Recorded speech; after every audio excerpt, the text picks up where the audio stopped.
Me llamo Jennifer y tengo 24 años. Hace 3 años, mis padres me borraron de sus vidas como si nunca hubiera existido y aprendí lo que se siente al estar viva, pero invisible. Un día me llamaban su hija y al día siguiente mi número estaba bloqueado.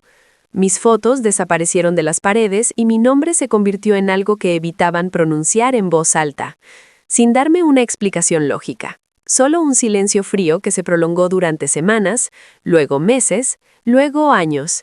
Y después de que el shock se desvaneció, el dolor se endureció hasta convertirse en algo más pesado, algo que se instalaba en mi pecho cada mañana al despertar sola en mi pequeño estudio, preguntándome cómo una familia podía fingir que su propia hija era un error. Lo habían corregido borrándola. Y no supliqué después de las primeras llamadas sin respuesta, porque el orgullo es un escudo extraño cuando estás herida, y me dije a mí misma que sobreviviría sin ellos, que construiría una vida tan sólida que su ausencia no la quebraría. Pero la verdad es que llevé ese abandono conmigo a todas partes como una sombra. Especialmente cuando el dinero escaseaba, cuando mi nevera estaba casi vacía, cuando trabajaba turnos dobles y aún así no podía permitirme descansar porque mis padres no eran pobres, no estaban pasando apuros.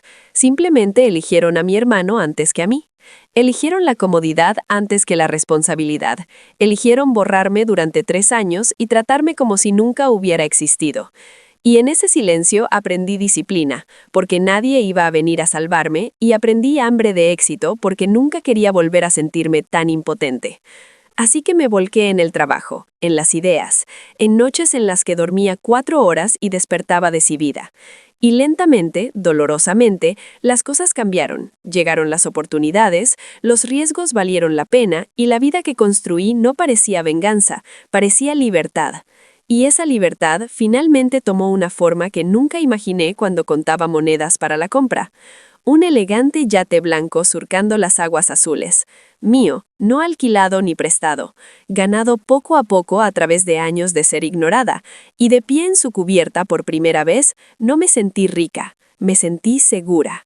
Porque por primera vez en mi vida nadie podía quitarme mi espacio, o eso creía, porque el universo tiene un sentido del tiempo retorcido, y justo cuando creía que el pasado por fin había aflojado su agarre, llamó a la puerta con voces familiares y pasos prepotentes. Era una tarde tranquila, anclado cerca del puerto deportivo, el sol cálido en mi piel, la sal en el aire, cuando oí un alboroto en el muelle. Voces alzadas, el raspado de las ruedas de las maletas, y antes de que pudiera procesar el sonido, los vi, mis padres con maletas, de pie allí como si pertenecieran, como si 3 años de borrarme nunca hubieran ocurrido, como si yo siguiera siendo la chica a cuya habitación podían entrar sin invitación, y la conmoción me paralizó. Porque nada te prepara para que las personas que te abandonaron aparezcan de repente en tu yate privado con equipaje. Y mi madre miró a su alrededor con aprobación. Mi padre dio un paso al frente como si fuera el dueño del lugar, y en ese momento las palabras exactas se grabaron en mi mente porque esto era real. Esto estaba sucediendo. Mis padres me borraron durante 3 años, me trataron como si nunca hubiera existido, luego invadieron mi yate privado con equipaje y la audacia me dejó sin aliento. Y antes de que pudiera siquiera preguntar por qué estaban allí, la voz de mi padre cortó el aire, cortante y autoritaria, diciéndome que debía mudarme a los camarotes de la tripulación porque mi hermano necesitaba la suite principal, como si yo fuera parte del personal de mi propio barco, como si mi éxito se hubiera convertido automáticamente en propiedad familiar. Y sentí que algo dentro de mí se rompía. No ruidosamente, no dramáticamente, sino limpiamente, como una cuerda que finalmente cede bajo demasiado peso. Y los recuerdos me inundaron. Llamadas sin respuesta, cumpleaños en soledad, la forma en que habían elegido olvidarme, y ahora aquí estaban, sin explicar, sin disculparse, sino reorganizando mi vida para complacer a mi hermano. Y me di cuenta de que no habían venido a reconectar, no habían venido porque me extrañaran, vinieron porque encontraron mi yate, porque mi éxito finalmente me había hecho visible de nuevo, y la comprensión fue más fría que el océano bajo mis pies, porque confirmó lo que había temido todo el tiempo, que para ellos yo solo era valiosa cuando tenía algo que querían. Y mientras mi padre estaba allí esperando que obedeciera, exigiendo espacio, exigiendo un respeto que no se había ganado, comprendí que esto no era solo una visita, era una invasión. Y lo que sucediera después decidiría si la chica que borraron permanecería borrada o si la mujer en la que me convertí finalmente trazaría una línea que no podrían cruzar. El silencio después de que mi padre me dijera que me moviera a los camarotes de la tripulación se extendió tanto que podía oír el agua chapoteando contra el casco, y en lugar de responder de inmediato, miré sus rostros. Realmente miré a mi madre escudriñando el yate como si estuviera evaluando una habitación de hotel, la mandíbula impaciente de mi padre, la forma en que mi hermano evitaba mi mirada, ya actuando como si la suite principal le perteneciera a él. Y en ese momento algo dentro de mí se calmó. Y se volvió pesado porque finalmente comprendí que no habían cambiado en absoluto, solo su objetivo había cambiado. Y cuando les dije que ese era mi yate y que nadie se iba a mover de allí, la expresión de mi padre se endureció y se rió. No porque le resultara gracioso, sino porque no podía imaginar un mundo donde yo le dijera que no. Y esa risa se convirtió rápidamente en ira. Palabras hirientes brotaron sobre la lealtad familiar, sobre todo lo que les debía, sobre cómo sin ellos ni siquiera existiría. Y fue entonces cuando cambió de táctica, porque el derecho siempre cambia cuando encuentra resistencia. Y lo dijo sin rodeos, sin vergüenza, exigiendo dinero en efectivo al instante, diciendo que si tenía dinero para un yate, entonces tenía dinero para ayudar a mi familia, que debía transferir una gran cantidad ahora mismo, no después de hablar. Ahora mismo.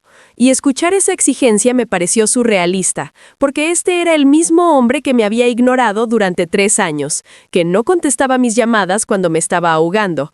Ahora, de pie en mi cubierta, exigiendo dinero como si fuera un alquiler atrasado. Y me di cuenta de que esa era la verdadera razón por la que habían venido. No el yate en sí, ni la reconciliación, sino la prueba de que tenía algo que valía la pena tomar. Y cuando me negué, cuando volví a decir que no con claridad y firmeza, la atmósfera cambió por completo. Las voces se alzaron, las acusaciones volaron, mi madre lloró diciendo lo desagradecida que era, mi hermano finalmente habló diciendo que era egoísta por no compartir lo que tenía, y esa palabra, egoísta, hirió profundamente porque ignoraba cada noche solitaria, cada sacrificio, cada momento que sobreviví sin ellos. Y les dije la verdad, que no tenían derecho a borrarme durante 3 años, a tratarme como si nunca hubiera existido, para luego aparecer y exigir dinero al instante solo porque mi vida finalmente parecía buena desde afuera. Y el rostro de mi padre se torció con algo feo, algo cruel, y dijo que me arrepentiría de esto, que la familia lo era todo y que la estaba tirando por la borda. Y por un breve segundo, el viejo dolor resurgió, esa parte infantil de mí que todavía quería su aprobación, pero se desvaneció tan rápido como llegó la claridad, porque la familia no te abandona hasta que vuelves a ser útil. Y les dije que tenían que irse, ni mañana ni después de cenar, ahora. Y cuando se negaron, cuando mi padre se cruzó de brazos y dijo que no podía obligarlo, hice lo más difícil que he hecho en mi vida, llamé a seguridad del puerto deportivo. Y mientras esperábamos, los gritos continuaron, mi madre acusándome de humillación, mi hermano murmurando sobre lo injusto que era todo, mi padre exigiendo dinero por última vez, como si lo repitiera lo suficiente se diera. Y cuando llegó seguridad y les pidió que bajaran del yate, la sorpresa en sus rostros era casi cómica, como si la realidad finalmente hubiera alcanzado su fantasía.